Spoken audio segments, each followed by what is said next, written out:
Mga kapatid, bilang bahagi yun ng ating journey for 3D printing. Nakalagay dyan, refund completed daw. Ibalik sa akin, gawa ng yan, in-order ko yan dyan. Kaya lang ay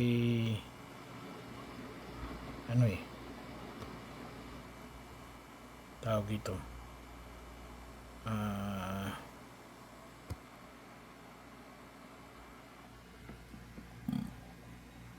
nirepand ako gawa ng tawag ito 1 week na.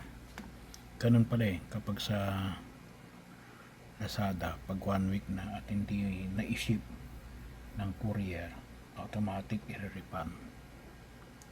Ay medyo nabigla lang ako kasi medyo malaking halaga kaya sabi ko, well, nakalagay dyan refund completed. Sana nga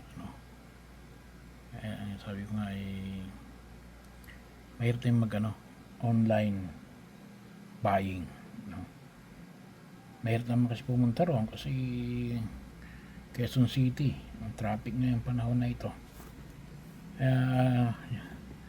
Ito po ay binibigyo lang, letting to know na yung journey natin for 3D printing ay nakatigil muna tayo ngayon.